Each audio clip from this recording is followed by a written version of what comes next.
Միքրոֆոնը կա։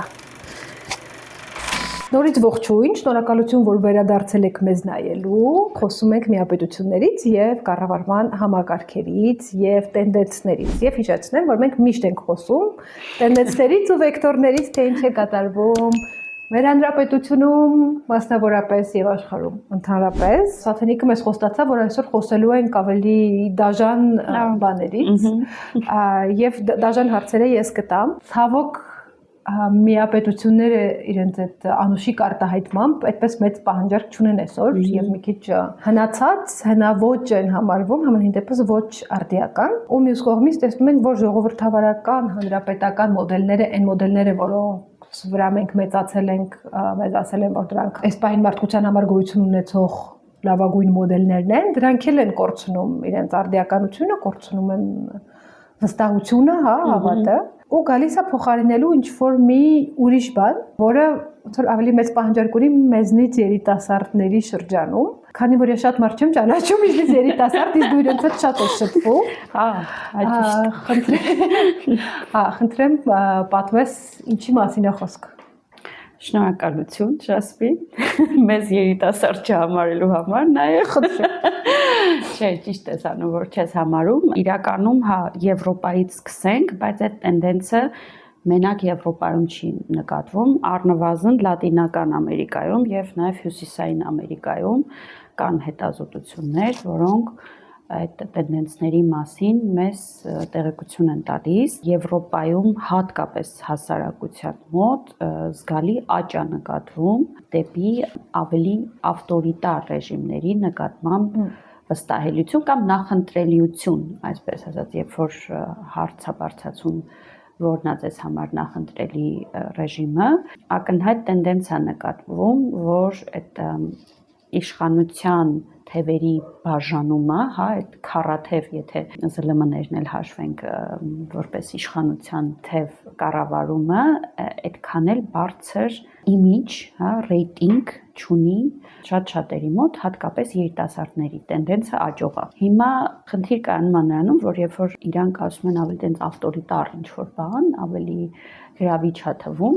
նկատի չունեն սկանդինավյան կամ հոլանդական կամ իսպանական այդ ավանդույթի պահպանման հիման վրա հիմնված միապետությունը, այլ այստեղ խոսքը գնում է նրա մասին, որ իշխանության ուժերը կենտրոնացվում են ինչ-որ մի անձի հիմնականում, բայց ասենք ինչ-որ ուժի մոտ։ Այսինքն այն բաժանումը, որ մենք իրոք սովորել ենք, որ դա ամենալավն է, որ փոխզսպումների, լծակների մեխանիզմ լինի եւ այլն, շատերին հիմա թվում է, որ այդքան էլ արդյունավետ չի։ Այստեղից է խնդիրը գալիս, որ երիտասարդության մոտ նկատվում է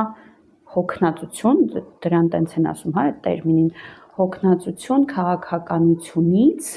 որովհետև իրանց թվում է, թե անդադ խոսում են, ինչ-որ հանձնաժողովներ են կազմում, հետո մի հատ ուրիշ հանձնաժողով, որը քննում է, այս հանձնաժողովի ասածը, հետո այս հանձնաժողովը գնում է, մի խոսքով, սենց ինչ-որ չեն հասկանում, ինչի է այսքան բարդ այդ ժողովրդավարություն կոչված, ինչի ենք մենք այսքան դանդաղ, ոչ արդյունավետ, մի հատ ինչ-որ օրինակ, հա, չգիտեմ, ինչ-որ կամուրջ պիտի սարքվի երկու գյուղը իրար կապող, կարող է մի 2 տարի զուտ դրա թղթաբանությունը արվի Եվրոպայում, չնայած տենդենսը ստեղ էլ է նկատվում, շատերն են բողոքում, որ բյուրոկրատիան Հայաստանում էլ է շատանում ու արդեն սկսում է իրոք որպես խնդիր ձևակերպվել, բայց հատկապես երբ պատերազմների շրջանում, ցնցումների շրջանում մարդկանց մոտ հարց առաջանում, որ եթե մենք մի հատ կամուրջն ենք 2 տարի չենք կարող, հա, հաստատենք, բոլորի կարծիքը պիտի հաշվի առնենք, բոլորը պիտի մի հատ իրանց կարևոր խոսքը ասեն, դա որ կռիվ եղավ, ինչ ենք անելու։ Ու այս իմաստով հոգնածություն ու սենց ատարժենիա ոնց է հայերեն, բան կա, հետ են մղում։ Հա, հետ են, չեն, գնում են TikTok, դրա արդյունքն է, էլի, որ սենց գալիս են Facebook-ում նայում են սենց ծերերով էլի նստած քաղաքականություն են քննարկում։ Ծերերով այդ մենք ենք։ Այդ մենք ենք, այո, գնում են TikTok իրանց համար տենց երաժշտություն եւ այլն, կամ եթե քաղաքական գործիչները կարող են իրանք էլ գնան TikTok, այնտեղ հանդիպում են, բայց էլ ոչ այն ֆորմատով, որով մենք ենք էլի շփվում։ Այդ առումով տենդենս իրոք կա, որ ուժեղ ձեռք են ակնկալում, բայց իրականում ուզածները այնա, որ հարցերը լուծվի, այլ sense չդնենք, քննարկենք, վերջում ոչ մի բան տեղի չունենա, էլի, եթե կա խնդիր, տեսնենք այդ խնդրի լուծումը ինչ որ մի պահի, ոչ թե ասենք Ծիծեռնակաբերդի խճուղին, իմ սիրած օրինակներից է, տենց տարիներով ասենք, որ սարքելու ենք, կամ Աջափնյակի մետրոն, հա, էլի տենց գծենք, ինչ որ հանձնաժողովներ կազմենք ու վերջում էլ ոչ մեկ չհասկանա, որ ենք։ Չէ, այն որ հաստատման նախաքննարկման շեմի համար հանձնաժողով են կազմել ու դա արդեն բյուրոկրատիան է, էլի իրականում։ Դա շատ վատ է, որովհետև համակարգը իրականում լավն է, որում մենք ենք գտնվում։ Ուղղակի քանի որ ինքը այդպես մուտացիաներ է ապրել ու իրոք երբեմն արդյունավետ չի աշխատում, մարդիկ ոչ թե մտածում են ոնց առողջացնենք համակարգը, այլ փնտրում են հեշտ լուծումներ ու ասում են դե թող մի հատ ուժեղ, խարիզմատիկ, sense առաջնորդ լինի, որ իրան ընդունենք, որպես sense ավտորիտետ, sense իրան որպես այդպեսին ընդունենք, ասի այս հարցը լուծեք ու այդ հարցը լուծվի։ Ձեզ մի ամիս ժամանակ sense ձեռքի բան էլի ձեռքի ուժով հարցեր լուծի, այս տենդենսը ցավոք կա ու միապետություն ասելով կամ ավտորիտար կամ այդ խարիզմատիկ կերպարը, որի մասին խոսում են հատկապես երիտասարդների մոտ դա նկատվում, այդ մարդիկ կապ չունի ցավոք այն գեղեցիկ միապետությունների հետ, որոնց մասին մենք խոսում ենք։ Հիմա սա այդքան էլ նոր բան չի, այս խարիզմատիկ կերպարը որպես լեգիտիմ ուժի աղբյուր։ Մեր այս ժողովրդավարության տեսանկյունից, որ մենք սովորենք իշխանության բաժանում, բան, սա սրան է վերահսկում, նա նրան, սա անկախ պիտի լինի, թվում է թե այդ ուժի կուտակումը, խտացումը մի անձի մոտ ինչ որ շատ վատ բան է, շատ նոր բան է, վախենալու, ոնց կարելի է, ոնց ենք մենք առաջ միապետությունը քանդել ու միապետականներն էին ասում, որ մենք քանդում ենք Աստծո տված այդ օրհնությունը, չի կարելի բան, մենք ավիրում ենք։ Հիմա մենք հասել ենք մի փուլի, որ այդ մենք որպես ավիրողներ դարձել ենք կոնսերվատիվները, ու հիմա էլ մեր համակարգն են քանդում։ Կարա թվա, որ մենք ինչ որ կոնսերվատիվ ենք, դրա համար է մեզ դա վատ թվում, իրական ընդհանրապես առաջընթացին ենք դեմ, կարող է հենց տենց էլ կա, ուղղակի մենք փորձում ենք արդարացնենք ու ասել մենք այն կոնսերվատիվներից չենք, բայց իհարկե տենդենսը վախենալու չասեմ, ոնց ասեմ, անհանգստացնող է, այդ միտումը, որ մարդիկ պատրաստ են հաշվետվողականության վրա խաչ չքաշել, ինչ որ զեղչեր անել հաշվետվողականության մասում, այդ check and balance-ի համակարգում փոխարենը ունենալ արդյունավետություն։ Ու մարդիկ իրական պատրաստել չեն ասել, որտեղ է իրանց կարմիր գիծը, այդ է մի քիչ վախենալու, որ երբ որ դու չունես այդ կարմիր գիծը, դու չգիտես էլ երբ ես պատրաստ պայքարել, չէ, քո կարմիր գծի համար, երբ որ դու չես պատկերացնում, իսկ ինչքան եմ ես պատրաստ զիջել իմ այդ մարդակենտրոն համակարգի մոդելը ունենալ փոխարենը արդյունավետություն մինչև որ կետը, որովհետև այդ հարցումները ցույց են տալիս, որ եթե դու մարդկանց առաջարկում ես կլասիկ ավտորիտարիզմ, այսինքն ինչ-որ մի մարդկանց շատ փոքր խումբ, որը քո ճակատագիրը վերջապես որոշում է, դեմ են իրանք դրան։ Այն ինչ իրանք ուզում են, դա սահմանադրական կարգի պահպանումն է, բայց ինչ որ մի չափով, ու այդտեղ սահմանը դեռ չի լինի երևի, ինչքան մարդ այնքան կարծիք, բայց դա վտանգավոր է, սահման չկա, բայց ինչ որ չափով այդ սահմանադրական կարգը սենց մի քիչ ավելի նվազեցնել, նեղացնել, փոխարենը այդ խարիզմատիկ ազգփրկիչ գուցե հեղափոխական ինչ որ sense ազգի հայր, տարբեր անուններ կան այդ ձևի մարդկանց համար անձին փոխանցել ֆունկցիաներ ու հանգիստ TikTok-ում երաժշտություն լսել, թող ինքը անի ինչ անում է, բայց իմանանք, որ գործը արվում է, էլի, դրա իմաստը այն է, որ գործը արվի, եթե այդ խարիզմատիկ կերպարը նույն չափ անարդյունավետ է լինելու, էլ ավելի մեծ ճգնաժամի հետ ենք բախվելու, որտեղ այդ մարդկանց ուզածը արդյունավետությունն է։ Այդ հարց, ասես պատրաստ են վերահսկողությունը զիջեն ինչ որ արդյունավետության դիմաց։ այդ արդյունավետության հիմքում անվտանգության զգացումը չի։ Հա, այդ ամեն ինչը սկսվել է իրականում դադարել են իրենց անվտանգը զգալ։ Հա, պատերազմների հետ է սկսվել, որովհետև ես չգիտեմ Ֆրանսիայում ոնց, բայց Արևելյան Եվրոպան այլ կերպ ասում այդ վտանգը զուտ իրանք աշխարհագրորեն իրանց ավելի մոտ են զգում, ավելի պայթունավտանգ ռեգիոնների, հա։ Գերմանիայում օրինակ կա վախ, որ եթե մենք իրոք կամուրջն ենք 2 տարում սարքում, մենք շինարար ազգս, հա, այն գերմանացիները ոնց թե էս ինչա կատարվում, բանակը ինչ վիճակում է։ Եթե մենք այս տենց ոչ էգզիստենցիալ խնդիրն ենք սենց բարդ ու վատ լուծում, բա որ հարցը հասավ էգզիստենցիալին ինչ ենք անելու։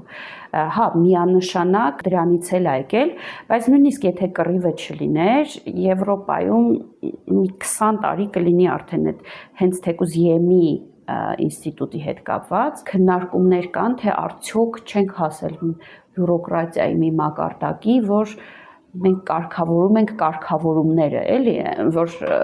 ինչ ենք անում ընդհանրապես, այս մի վերջի տարին, որ խոսում ենք, ինչից էինք խոսում ընդհանրապես, էլի, այդ գալու էր, միևնույնն է գալու էր, ուղղակի պատերազմները ու ընդհանուր անհանգիստ վիճակը աշխարհում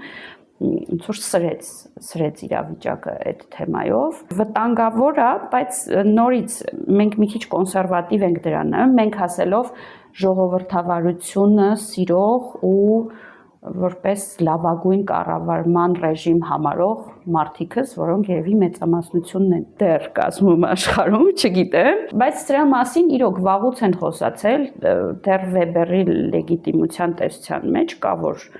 կա ավանդական լեգիտիմություն, դա այն ինչի մասին դու ես խոսում, Աստծուց փոխանցված միշտ է դա եղել ծնված օրվանից չի քննարկվում, էլի, դա տենց ավանդույթով դասական փոխանցվում է, ժառանգական, կա իրավառացիոնալ լեգիտիմություն, դա մեզ ծանոթ իրավական պետություններն են, ժողովրդավարական համակարգերը, եւ երրորդ լեգիտիմության տեսակը դա հենց խարիզմատիկ լեգիտիմությունն է։ Այսինքն հələ վաղուց մարդիկ թեորիայի մեջ արդեն ձևակերպել են այն, ինչից մենք այսօր վախում ենք, ճիշտ ենք անում, որ վախում ենք, բայց ինքը նոր բան չի, էլի։ Նորմալ է, երբ որ ճգնաժամային փուլերում կամ տրանսֆորմացիոն փուլերում, որը Հայաստանում երևի ավելի մոտ է, անընդհատ տրանսֆորմացվում ենք, այդ խարիզմատիկ լեգիտիմությունը մեկ էլ արտիականանում է։ Խարիզմատիկ լեգիտիմությունը ինչ է, ինքը թե ավանդական կարա լինի, ինքը շատ պոպուլիստական է, էլի, նայած այդ պահին ժողովուրդը ինչ է ուզում, ինքը կարա շատ ավանդական լինի եւ տենց ազգայինի վրա հիմնված եւ տենց ինքը ոնց որ լինի ազգային վերածնիչը այդ տվյալ փրկիչը, էլի, բայց ինքը կարա նաև լինի հեղափոխական, ինքը կարա ընդհակառակը ավիրող եւ նորը կառուցող լինի։ Նայած թե այդ պահին ինչ է ակնկալվում այդ ֆիգուրից, այդ անձից, բայց ամեն դեպքում ինքը լեգիտիմություն է ստանում։ Այ ոնց է հիմա Եվրոպայում, ու ասում եմ ուրիշ աշխարհամասերում էլ հետազոտությունների մակարդակում նկատվում այդ տենդենսը, մարդիկ պատրաստ են դա ընդունել որպես լեգիտիմ կառավարման ձև, ուղղակի դե քանի որ 200 տարի անցել է, էլ չեն ասում էլի Աստծուց թող ինքը օժտվի իր կարողություններով եւ մեզ լավ կառավարի, այլ ասում են ուզում ենք տեխնոկրատներ տեսնենք իր շուրջը, որ լավ խորհրդատվություն անեն, ուզում ենք մենք մեր խոսքի իրավունքը պահպանենք, մեր սեփականության իրավունքը պահպանենք, բայց այդ ամբողջ բյուրոկրատիան խնդրում ենք եկեք sense ոնց որ շրջանցենք ու մի հատ sense խարիզմատիկ մարդ դնենք այնտեղ, վերջապես այդ կամուրջը կառուցվի։ Հասկանում ես, արդեն ամոթից ոչ թե որ քշենք այդ կամուրջի վրայով, մարդկանց մոտ այդ ստաբիլության, այդ զգացումը, որ համակարգը աշխատում է, խախտվում է, երբ որ իրանք նկատում են, որ կամուրջը չի կառուցվում։ Ու այդ կամուրջ կառուցված կամուրջը իրանք կապում են ամբողջ համակարգի հետ։ Լուծումը իհարկե պիտի լինի համակարգի առողջացումը, բայց դա տենց չեն կարա էլի ցանկանանք ու ասենք սիրելի 30-40% երիտասարդներ, գիտեք ճիշտը ոչ թե տենց TikTok-յան ֆորմատն է ու ինչ որ խարիզմատիկ մեկը, որը ժողովրդի անունից այդ պլեբեսցիտիզմը էլի շատ հատուկ է այդ խարիզմատիկ կերպարը, ինքը ընտրություններով ընտրվում է, հա, ընտրովի միապետ է դառնում, էլի ինքը, ընտրովի ավտորիտար համակարգ է։ Հենց ընտրությունները ավարտվում է, վсё, ժողովրդի ասելիքը ավարտվում է, ժողովուրդը իրական հենց տենց էլ ուզում է այդ խարիզմատիկ կերպարին տեսնի, ու սկսվում է մի մոդել, որ ժողովուրդը ես եմ, կամ ես ժողովրդի խոսքն եմ ասում, ես անում եմ այն ինչ ժողովուրդն է ուզում, կամ ես լավագույնն եմ հասկանում այս ժողովրդի ասելիքը, ուզածը, ու տենց դառնում է ժողովրդա լեգիտիմացված, ժողովրդի կողմից լեգիտիմացված ավտորիտարիզմ։ Հետո էլի ընտրություններ լինում, էլի նույնը։ Հա, բայց քանի որ իրանք վախենում են չընտրվելուց, միանա պոպուլիզմը, այդ վերընտրվելու, վերահաստատվելու պահանջը, քանի որ ժառանգական մոնարխիա չի, ինքը ժողովրդավարական ընտրովի մոնարխիա է, այսպես ասած, այդ ընտրության մասը միշտ իրանք փորձում են ապահովել, աստուց չի էլ ուժը։ Եթե դու չես կարող կամուրջը կառուցես, կամ պիտի իրոք փոխես թիմդ, չէ, որ կառուցվի վերջապես այդ կամուրջը, կամ էլ պետքա ժողովրդին համոզես, որ այդ կամուրջը չի կառուցվել SSS պատճառներով, բայց փոխարենը ու նորից թեմաները որն է, անվտանգությունը, զարգացումը, մենք ինչ-որ ռեֆորմատիվ, ինչ-որ հեղափոխական նոր ուղիով ենք գնում կամ աննախադեպ անվտանգություն ենք բերել մեր երկրի համար, էդ էլ այդքան էլ նոր չի, ասենք կենտրոնական ու արևելյան Եվրոպայի այդ ուժեղ, նույնիսկ պատերազմից հետո ուժեղ ղեկավարների, նախագահների փորձը որ նայես, նույնիսկ Հունգարիա բան այդ կողմի երկրները էլի, եթե չեն կարողանում արդյունավետությունը ապահովեն այդ խարիզմատիկները, ապա շատ պաթետիկ է դառնում այդ ղեկավարման ձևը, որովհետև մենք գործ ունենք ընտրովի, այսինքն ժողովրդավարական մեթոդներով վերընտրվող մոնարխիայի կամ ավտորիտարիզմի հետ։ Ինձ հիշեցնում է, գիտես, Game of Thrones-ի մեջ Littlefinger-ը, ասում է իշխանություն ունի նա, ով կարող է համոզի, որ ինքը իշխանություն ունի, այդ կոնսեպտ խարիզմա։ Հիմա պիտի համոզեն, հա։ Դրա համար մեկ-մեկ գնում են TikTok, մեկ-մեկ փորձում են, չգիտեմ, Kirk-ը, որ սպանեցին Ամերիկայի։ Հա։ Ինքը գնում էր համալսարաններ, ու համալսարաններ էր գնում ու երիտասարդներին կանչում էր, ասում էր եկեք բանավիճեք իմ հետ։ Ես մի երկու բան նայեցի, որ այսինքն բանավիճում են, չգիտեմ, 4 հոգի, բայց նստած լսում է 1000 հոգի։ 1000-ից, չգիտեմ, ինչ-որ մի տոկոս իր մտքերը վերցնելու է որպես բացարձակ ճշմարտություն։ Ինքը շատանալու է։ Հա, իրանք ցավոք ոչ ինչ անշանք ցավոք, իրանց համար ցավոք, քանի որ մոդելը էլ աստծուց տրված բացարձակ իշխանությունը չի։ Թղթաբանությունը շատացել է։ Պիտի, հա, համոզելու պահը շատացել է, մարքեթինգի իմաստն էլ է փոխվել, էլի դու պիտի էլ ոչ թե ամբասիր ու հեքիաթային ընտանիք լինես, այլ դու պիտի անընդհատ համոզես, որ այդ բյուրոկրատիան 1000 անգամ ավելի վատ է, այդ էլ օրինակ շատ տիպիկ է, այդ խարիզմատիկ լեգիտիմությունը չի համոզում, որ ինքը լավն է, չի համոզում, որ ինքը ամենալավն է այդ կամուրջը կառուցելու, ինքը համոզում է, որ մնացածը ավելի վատ են կառուցելու, շատ տիպիկ մոդել է, որ ճիշտ է, մենք էլ չենք լավ սարքում, բայց այն մյուսները հիշում եք չէին սարքում ընդհանրապես, 2 տարի է չէին սարքում, մենք սարքեցինք փլվեց, բայց մենք սարքեցինք, չէ, մենք մի բան արեցինք, ու այդ համոզել, որ մյուսները ավելի վատն են, էլի խարիզմատիկ լեգիտիմության գործիքներից է։ Ես հիմա քո ասածից ինձ թվում է հասկացա, թե ինչի է ավտորիտար մոդելը մարդկության համար բնական մոդելը, որովհետև փաստացի բոլորս էլ ինչ-որ բան անում ենք այդ ֆոբիայով, որ սխալ կանենք, վատ կանենք եւ այլն, ու ասենք մենք հիմնականում հիմա ընդունված այդ success story-ները պատմել, այսինքն մենք որ մենք հաջողության պատմությունները, բայց իրականում 90%-ը հենց սխալ է գնում կամ վատ է գնում։ Ուրեմն այդ մոդելը, որտեղ քեզ անկեղծորեն ասում են կարամ ես անեմ ու վատ լինի կամ ես արեցի ու վատ եղավ, դա մաքսիմալ շատ համապատասխանում է քեզ որպես միջին, հա, քեզ ասոցացնում ես, քեզ մոտիկ ես զգում ու ոնց որ ճշտամություն չես զգում։ Այդ գիտես այն բան, որ քեզ փոքր ժամանակ օրինակ են բերում հարևան երեխուն, որտես ինքը դասերը լավ անում, տան գործերն էլ անում, գիմնաստիկայի էլ չեմպիոնա դառե բան, իսկ դու միշտ ատում ես այդ բանին, ու հիմա այդ կատարյալ իր ինչ որ լավ ղեկավար լինի, մեկը այդ ներքին ինչ որ թշնամանքը կա, որ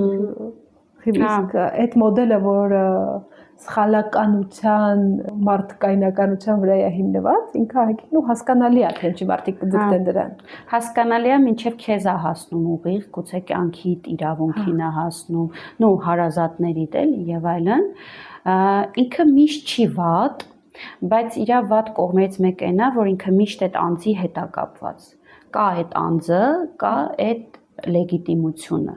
Ինքը կարա ունենա հսկայական թիմ, հսկայական իդեալական տեխնոկրատների թիմ, ասենք լավագույն ճարտարապետները աշխատեն իր հետ, այդ կամուրջը սարքեն, հա,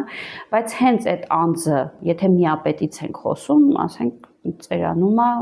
ինչ որ մի կերպ էլ չի կառավարում, այդ ամբողջ համակարգը փլվում է։ Ոչ մի իր թիմից մեկը չի կարողանում գրավի այդ ազգի փրկչի կամ հեղափոխականի կամ նայած ինչ դեր են էլի իրան տվել այդ խարիզման ինչի շուրջ է կառուցվել բոնապարտության, թե ազգի հոր, թուրքերը Աթաթուրքին հենց ազգի հոր կերպարում են կառուցել,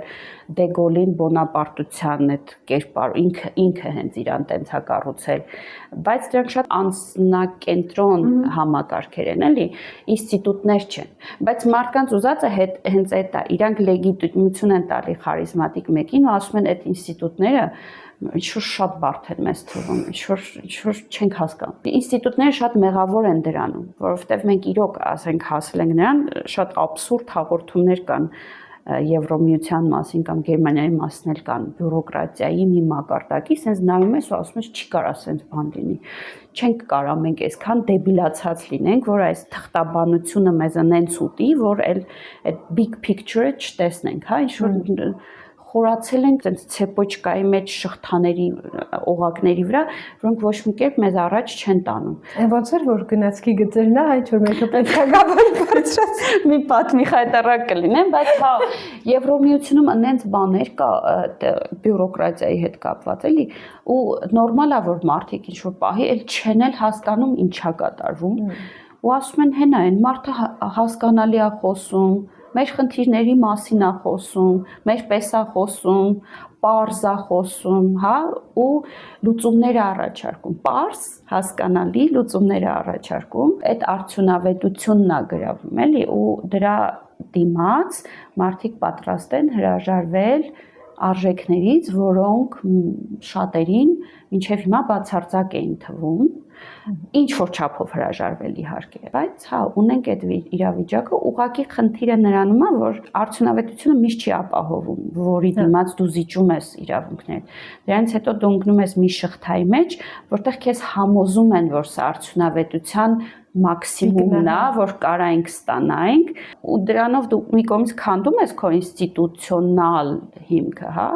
բայց ստանում ես մի համակարգ, որը հիմնված է էմոցիաների, պոպուլիզմի, մարդու կերպարի շուրջ, ասենք կարող է ինքը հիվանդանա պրոստը, ինչ որ Աստված չանի ոչ մեկին էլի, բայց ինչ որ լուրջ հիվանդություն լինի, մի տարի չկարողանա օրինակ, տենց ամեն օր քեզ էմոցիոնալ այդ պիկի վրա պահի այդ մարդը։ Հետո հայտնվում այդ բան տեսությունները, որ իրա կլոնն է, որակնածվային դոպելգենգերը։ Ես տենց էլ չեմ ուզում, հա, բայց կա, հա, միանշանակ այդ դոպելգենգերի տեսությունը կա, որ ավելի լավ է դու ֆիկցիա ստեղծես, որ այդ մարդը դեռ կա, քան ասես, որ գիտեք, հիմա այլ խարիզմատիկ պետք է փնտրենք, հա։ Այդպես մյուս կողմից էլ մարդիկ, որոնք այդ խարիզմատիկ ուժեղ ձեռքին չեն ուզել ձգտել, երազել, բաղձել, ինչ որ ինստիտուտների բացակայությունը իրանց ոնց որ միակ հույսն է, այսինքն ուղղակի սպասում են մինչև այդ մարդը կմեռնի, այն հույսով, որ այդ ժամանակ ինչ որ բան կփոխվի։ Ու եթե ընդունենք որ ինչ որ հասարակություն, որը պլյուս մինուս 50-50 է կիսված, չգիտես որն է լավ։ Հա,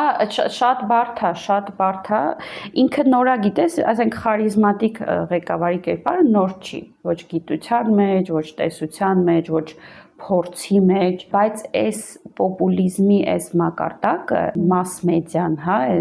էմոցիոնալ ֆոնը, որի մեջ մենք հիմա ապրում ենք, նորա իր մասշտաբներով համենայն դեպս։ Առաջ էլ կային տենց պոպուլիստ ղեկավարներ, բայց իրանք կարող է խոսային մի հրապարակի առաջ, ու մաքսիմում այդ հրապարակը ինչ որ տանը մի քիչ պատմեր, բայց այդ նույն խարիզմայով չէր պատմի, էլի տանը։ Կասեր, որ այս սենց ասեց։ Հիմա այդ խոսքը բացարձակ հասանելի է։ Հիմա դու կարաս նույնիսկ քո ընտրողներից դուրս հասանելիություն ունենաս, նույնիսկ որպես փոքր երկրի ղեկավար։ Մեծերի մասին էլ չեմ խոսում։ Մեծ տենց էքսցենտրիկ, խարիզմատիկ, մեծ պետության ղեկավարը միանշանակ միջազգային ճանաչում է ստանում։ Թոք շոուի պես նայում ես մեկ-մեկ, էլի ինչ են անում։ Իսկ Հայաստանում տենդենս ուր է գնում։ Մեր ջահելները ինչ են ուզում, եթե գիտես կամ։ Ինձ թվում է շատ նման են, չէ, զուտ էլի սոցցանցերին հետևելով Հայաստանի մասով չգիտեմ կան դες հետազոտություններ թե չէ, շատ նման են, նայի օրինակ այդ բանի սրտիկի վիդեոն TikTok-ում, Instagram-ում ահռելի դիտումներ Ժասմին Ինչ ես չեմ հետևի։ Մի ձեռով դժվար է։ Ռեկ հանգնում անդադար ու ամբողջ էսենգեն այդ այդ տեսել եմ որ ղազախները բաներ անում ռուսները դառնում է ինչ որ մեմեր են սարքում հիմա բան տենց նույնիսկ տեղի ռուս լիբերալները այդ ցախականները դառնում է տրենդ էլի ինձ թվում է մենք էլ ենք հիմա այդ նույն տենդենսով գնում որ պարտադիր չի տենց ամեն ինչ լինի տենց տեսական ճիշտ հա կարևորը որ աշխատի կարող է մեր խնդիրները որ մենք մեր առաջ դնում ենք ուրիշ են այսինքն այդ կամուրջը սարքելու խնդիրը մերը ուրիշ է, բայց մենք պատրաստ ենք շատ բաների վրա աչք փակել, մենակ թե օրինակ խաղաղություն լինի։ Մենք երևի դաժե ավելի պատրաստ ենք, որովհետև քանի որ մենք ավելի վախեցած ենք ու երբեք այդ իրոք sense կայացած իրավական պետության համը չենք տեսել, որ ասենք այ ես ինձ օրինակ պաշտպանված եմ զգում,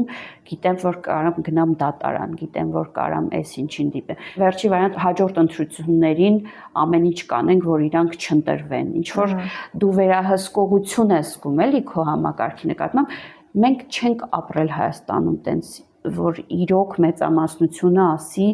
սա մեր ձեռքում այս պետության ղեկը, հա, լծակները,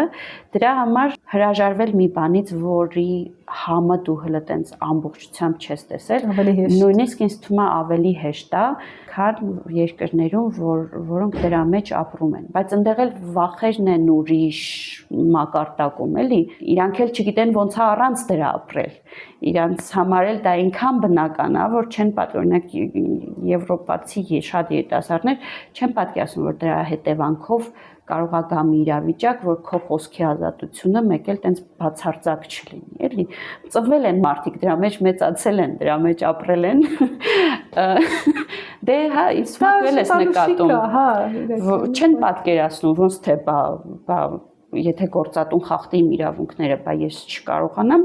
դրա մասին խոսալ, բարձրաձայնել ու ինչ որ ինստանցիա լինի, որին ես դիմեմ։ Ինչ-որ տենց հաղորդում կար, որ գտնում են թրաֆիկինգի ենթարկված երեխեքին, որոնց բերել են այդ ինչ-որ եվրոպական երկիր կամ Ամերիկա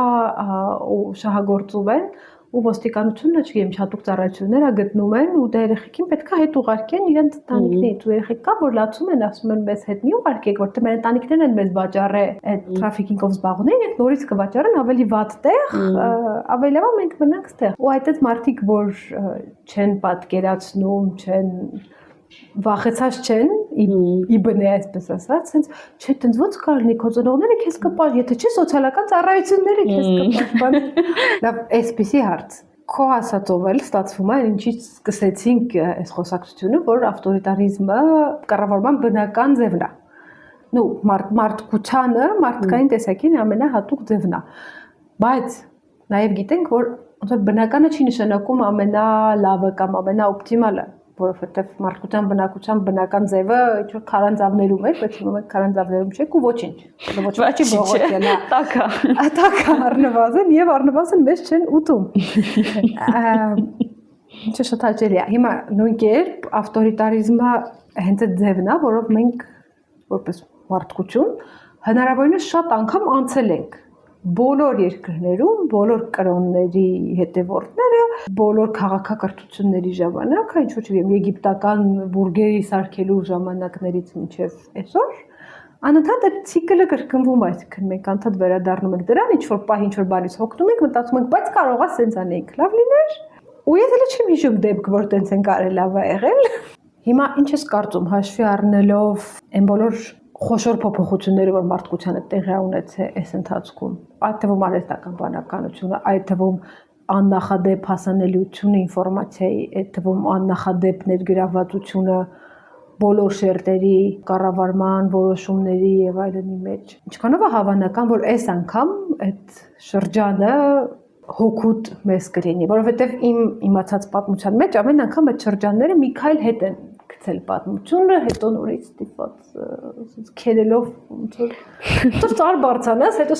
սղարանի պես չնես, հետո նորից հա ցիկլիկ ամեն ինչ, ինձ թվում է նույն ձևը գրաֆիկի վրա, հա նույն բանն է լինելու, բայց ինձ թվում է մենք ամեն անգամ մի քիչ այլ կերպ ենք անցնում այդ ուղին։ Թե առաջ տենց բոբիկ էինք, հա, այդ սարից տենց քերծվելով իջնում, հիմա ինչ որ, ասենք, ծնկները պաշտպանող տենց բարձիկներ ունենք, կոշիկներ ունենք եւ այլն, բայց այն որ մի հատ պիկ է գալիս, որից հետո իջնում ենք ու հետո նորից սկսում բարձրանալ, ինձ թվում է ինչքան էլ մեր գիտելիքը ավելանա, ինչքան էլ մենք իմանանք թե մարդկության պատմությունը ոնց է աշխատում, պահ է գալիս, որ մենք բաներից հոգնում ենք, պահ է գալիս, որ խնդիրներ ա լինում, որ մենք ուզում ենք լուծվի, մեզ էլ հետաքրքիր չի, որն է ճիշտ, որն է ավելի նախընտրելի, մենք տեսնում ենք մենք ուզում ենք այս գյուղից գնանք այն գյուղը, ուտեղ կամուրջ լինի, ու կարան 1000 գիտնականներ կան ասեն, որ չգիտեք, բայց ճիշտ կլինի, որ հաշվետվողականությունը պարլամենտին պահպանենք եւ այլն, մենք ուզում ենք գնանք այն գյուղ, մենք դա ուզում ենք ու վերջ։ Ուղղակի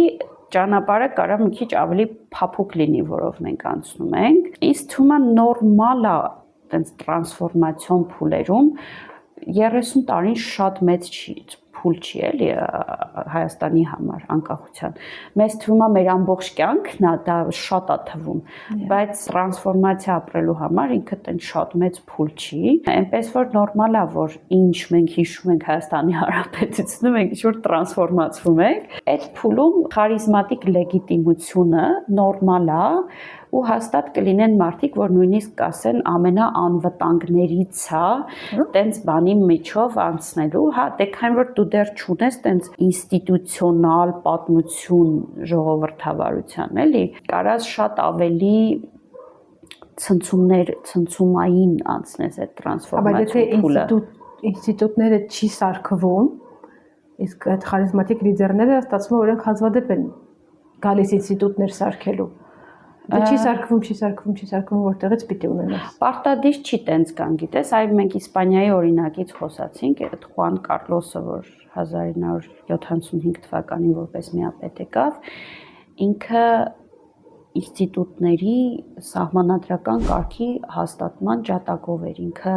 ճիշտ է խարիզմատիկ կերպար ու ճիշտ ես ասում իսպանացիների այդ արքայական մենեջմենտ, տոհմի մենեջմենտը լավ է աշխատում, բայց մարդուց էլ է էլի պիտի նաև ոչ միայն հռչակված խարիզմատիկ լինեն կամ ազգի փրկիչ, այլ երբեմն իրոք լինում են ազգի փրկիչներ։ Բայց դա տրավմայից չի, օրինակ Իսպանիայի թագավորում ու եւ իսպանացիք ունեին այդ բռնապետության տրավման, ինչ որ բռնաճնշումների տրավման եւ այլն, ու այդ տրավմային հակազդեցություն եկավ ինչ որ ինստիտուտների կառուցումը, որը էլի շատ դանդաղ ունենք։ Դե մենք ոնց որ մեր բռնաճնշումների տրավման օրինակ, չգիտեմ, Ստալինից պետքա մնացած լիներ, բայց փաստացի դա մեծ տրավմա չի մնացել, բացի ինչ որ մի քանի ընտանիքներից, որոնք հիշում են, հասարակության վրա դա որպես ինձ թվում է օտարի լուծը մեզ մոտ նստած տրավմա է։ Հա, այդ հա։ Իսկ օտարի լուծը թոթափելու լավագույն ձևը դա ուժեղ պետություն ունենալն է, չէ՞։ ինձ թվում է օտարի լուծը հիմա դա Ստալինի հետ կկապենք, ցեղասպանության հետ կկապենք, մեկը կասի ավելի շատ պիտի որ Ստալինի բռնաճնշումները հիշենք, չգիտես ինչի չենք հիշում, գիտենք ինչի չենք հիշում, բայց որ sense շատ գլոբալ այդ անուն տանք այդ երևույթին, օտարի լուծը հենց այդ արտահայտությունը ինձ թվում է մեզ մոտ շատ ուժեղ տրավմա է։ Ուղղակի ընկալվում է դրան հակազդեցություն ոչ թե ինստիտուտները, այլ մի հատիկ լավ գործող ինստիտուտ, որ նա բանակը։ Այսինքն ասում են ուժեղ պետություն, պետք է ասում են պետություն, որ կարա բոլորին ծեծի։ Դե չէ։ Չէ։ Հիմնականում կա այդ Չէ, ուժեղ պետություն, օրինակ նայ Կոնրադ Ադենաուերի մասն է ուզում խոսայի, ինքը եկել է այդ տենց ավիրված պետության ժամանակ, երկրորդ համաշխարհայինից հետո ինքը առաջին կանցլերն է, Հիտլերից հետո առաջին կանցլերն է էլի նոր Գերմանիայի, բացարձակ ավիրված ժամանակ, տրավմայի մեջ տենց տառապող ժողովրդի որպես ղեկավար ու ինքը կարար լիներ այդ ուժեղ ձեռքը, եղել է ուժեղ ձեռք, որովհետև այդ եմ ասում, այդ ավիրված ժամանակ երբեմն պետք է ուժեղ խփես, որ կառուցվի, եթե դու տենց նենց ոնց որ այսօրվա Եվրոպան է, հա, այսօրվա Գերմանիան է, տենց ստեղ հանձնաժողով ունենաս, ընդեղ հանձնաժողով ունդեղ ու այս երեքը պետք է 3 տարին մեկ մի հատ հանդիպեն, մտնան ով ինչ անում, դու չես կարող այդ ավիրված պետությունը ոտի հանես։ Այդ նկատի ունեմ, որ տրանսֆորմացիոն փուլ կա, որ այդ մի քիչ կենտրոնացումը իշխանության, այսինքն արդյունավետության բարձրացումը, հա, շատ ավելի օգտակար կարա լինի, քան վերահսկողության ու այդ հաշվետվողականության ինստիտուտների վերաշեշտ դնելը։ Բայց եթե այդ խարիզմատիկ կերպարը Ադենաուերի նման չի, հա, ով կարծում էր, որ թող ես լինեմ ձանձրալի, թող ես չլինեմ այդ մաչոն, այդ Բոնապարտը, հա, ոնց Դեգոլն էր իրան պատկերացնում, բայց թող երբ որ ես գնամ, ինձնից հետո համակարգը աշխատի ճիշտ նույն կերպ, այսինքն կապ չունի ինձնից հաջորդի անունը Մյուլլերա, թե Մայերա, թե էլի Ադենաուերա, որ մարդիկ չզգան նույնիսկ, որ ես գնացի հաջորդ եկավ։ Ինքը ուներ ուժ, ինքը ուներ նույնիսկ ձայնի մեջ, հա, որ ինքը ասում էր, ես ինչու պիտի անենք, այդ ամեն ինչ կատարվում էր, տեղի էր ունենում, բայց ինքը իր այդ թե խարիզման, թե մեծ սերը պետության ու ժողովրդի նկատմամբ ու այդ նվիրվածությունը օգտագործել է համակարգ ստեղծելու համար, որը 30-40 տարի հետո Իրանից հետո անխափան աշխատում էր։ Դա նկատի ունեմ ասելով մարդուց է կախված, էլի։ Նայ օրինակ Աթաթուրքն էլ չէ, լրիվ ուրիշ ժամանակահատվածում է եկել իր ժողովրդի համար ու լրիվ ուրիշ խնդիրներ ուներ, քան Կոնրադ Ադենաուերը ուներ, բայց ինքն էլ այդ նվիրումը ներդրել այդ ուժը, հա, որ ուներ, լծակներ ուներ բավականին շատ, որ տենց տեսլականի մեջ էլի, որ այսենց լավ է լինելու ու հաջողակ են նրանք, ովքեր կարողանում են ստեղծել այդ համակարգը, որ իրանց գնալուց հետո էլ է աշխատում։ Եթե դու տրանսֆորմացիոն շրջանում ուժը օգտագործում ես զուտ քո խարիզմատիկ այդ կերպարը պահելու համար, իհարկե դրանից հետո նույն տաշտակի առաջականգնելու քո ժողովուրդը էլի, բայց նկատի ունեմ ուժի կենտրոնացումը կարա ներելի լինի, եթե ինքը ներդրվում է համակարգ ստեղծելու մեջ։ Ոնց որ երևի անձնական համեստություն է այդ հյումիլիտե, որ ասում են պետքա, որովհետև հիմնականում այդ խարիզմատիկ թատերային մարդիկ ինչ-որ քիչ նաև նարցիսիստիկ են լինում, ու իրենց համար հակառակը կարևոր է, որ այ ես չլինեմ, որ տղաներս իմանան, որ իմանան ում են կորցրել բան, որականում մեծ երևի գիտակցականություն է պետք ու ինչ-որ տես ներքին, համարյա ավետարանչական ինչ-որ համեստություն է պետք, որ դու ասես այ ես դնում եմ, որ ես գնամ ու չհիշեք ինձ։ Հետո օրինակ կոմպրոմիսի գնալու կարողություն էլ է պետք, դրանով էլ են կարած տարբերես լավ խարիզմատիկին, որ ճիշտ է այդ պահին ինքը ուժ է կենտրոնացել իր մոտ, բայց պրագմատիկ որոշումների է գնում, որովհետև նարցիսը սովորաբար շատ կենտրոնացած է իր ուզածի վրա, չէ, սենց եմ ուզում, բայց օրինակ Ադենաուերը ինչքան իրան այն ժամանակ քննադատել են, լիքը նացիստական այդ քաղծառայողների, հա, ինչ են ասում, չինովնիկների ներառել է նոր համակարգի մեջ, այն ժամանակ ասել են, բա ոնց կարելի է բան, ասել դե մարդ չունենք, մեզ պետք է, որ ինչ-որ մեկը այդ օֆիսում նստի, այդ թուղթը պեչատի, եթե ինքը կգա իմ նոր համակարգի տակ կաշխատի, հա, այս ձևով, ես խնդիր չունեմ դրա հետ։ Մեզ պետք է որ այս համակարգը աշխատի։ Այն ժամանակ շատ են քննադատել, դե նես չի որ այն բարձր բաներին, էլի, որ քաղաքական աստար չտրվի դրան։ Բայց շարքային չինովնիկների, որ թվում էր թե որոշվել է, որ դենացիֆիկացիան պիտի սենց ամբողջությամբ գործի, ինքը այդ պրագմատիզմը, որ չէ, ես համակարգ եմ կառուցում, ինձ պետք չի որ ինձ ամբասիր, հա, համարեն ինչ որ կտրված են նախկին համակարգից, բան, ինձ կարևոր է, որ երբ որ ես գնամ, այս համակարգը այդ պեչատողը իմանա ինչը պետք է պեչատի, ինչը չպետք է պեչատի։ Ներքևի ուղղակի չինովնիկը մեծ հաշվով ադապտացվող, հա, շատ արագ։ Այդ դա էլ էլի նարց այդ պահին իրան շատ են քննադատել դրա համար։ Կարար ինքը ուղղակի սիրելի նոր ոճի խարիզմատիկ ղեկավար լիներ, բայց ինքը այդ քննադատությունը ընդունել է համարելով, որ մեզ ուղղակի manpower է պետք, մեզ մարդիկ են պետք, ովքեր աշխատում են,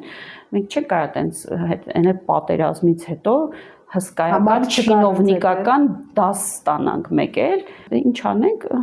վերցնենք հներից, պատրաստիներից։ Ու չեն փորձեք քանդեն այդ համակարգը։ Չէ, այդ հետաքրքիր է։ Չէ, ինքը շատ լավն է իրան սահմանադրությունը այդ մասով գրած, բայց էլի դրա մասին խոսում ենք, ինչի օրինակ ֆրանսիացիներինը մի քիչ այդ դեգոլինը Բոնապարտո տեղավ, հա, տենց իրանց նախագահական գնաց դեպի ավելի էլի ուժի կուտակման գնաց ինչ որ անձի մոտ, գերմանցիների ոչ միայն պարտությունը դրսից, այլ նաև այդ տոտալիտարիզմը, որ իրանք ապրել են Հիտլերի տակ, կառավարության տակ, շատ ծանր են տարել էլի, ու իրանց սահմանադրությունը, որ դու նայես, շատ կետերում անենց է գրած, որ ոնց որ գրած լինի, որ հանկարծ չկրկնվի են, ինչ եղավ։ Բառացի կարած դու դա, բառացի գրած չի, բայց այն որ ակնհայտ գրած է, այս սենց ենք անում, որ հանկարծ էլ նրանից չլինի, ու ոչ թե չլինի, որ պարտվենք կամ սենց ինչ-որ, այլ նենց չլինի, որ իշխանությունը այ այտենց տոտալ կուտակվի մի անձի մոտ, այդ անձն էլ հետո պարզվի մի քիչ խփած է, որ դրանից խուսափենք։ Երևի այդ էլ է օգնել, որ ինչքան էլ դու խարիզմատիկ ու այդ մարդը որ խոսում է Ադենաուրը, դու լսում ես прямо այդ ձեռքի ուժը, էլի, որ ինքը այս սենց է խոսում, բայց այդ վախը կամ այդ պատմական բեռը, հա, որ դու հետդ բերել ես, օգնել է մի կողմ դնել սենց սիրված քաղաքական գործիչ խաղալու գայթակղությունը ու կառուցել համակարգ, որը շատ բաներ պարզապես անհնարին է դարձնում, ինչը հնարավոր էր ընդամենը 10-20 տարի առաջ այդ երկրում։ Դրա համար խարիզմատիկ կերպարի ներքին մղումները, հա, իր նպատակները շատ կարևոր են, կարելի է ներել ուժի կենտրոնացումը մի որոշ ժամանակով, եթե դա օգտագործվում է համակարգ կառուցելու համար, եթե չէ, իրականում այդ համակարգը գործում է այնքան ժամանակ, ինչքան կա այդ խարիզմատիկ կերպարը։ Հետո մի հատ էլ անցում է շրջան։ Հա, հետո նորից հետ ես շպրտվում են զրոյական կետին, կամ փնտրում ես հաջորդ խարիզմատիկ կերպարին, կամ հասկանում ես, որ լավ գուցե մի հատ փորձենք համակարգային ուղիով գնանք։ Հա, գերմանացիների մոտ ոնց որ դա ֆենոմենալ, որ իրենք այդ իրանց պատմական տրավմայից, պատմական ֆեյլից կարեցել են մաքսիմում շատ բան վերցնեն, դասեր քաղել արտահայտություն չեմ սիրում, կարեցել են մաքսիմումը քամել այդ արանքներից,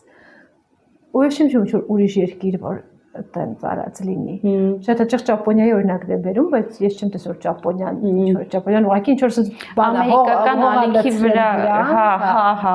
Ու սիրու սակուրաներ ա տնկել, տենց ապրում է, ու այդ շատ բախանալի օրինակ իմ համար։ Հա, որտեղ շատերն են ասում, իսկ տուրիստ զգում են, որ իրականում մի հատ սակուրաները տանի ու դու չգիտես տակից ինչ դուրս կգա, ու ես չեմ շուտ որ ուրիշ օրինակ, որ այդ տենց խոշոր հա կատաստրոֆայից այդքան օգտակար բան քաշ, ինչ որ լավ ու վատի առումով չէ, այլ օգտակար քաշ։ Օրինակ մի հատ օրինակ ասեմ, Գերմանիայի պարլամենտը գրեթե անհնար է ցրել, որը ժողովրդավար պետություններում շատ ընդունված,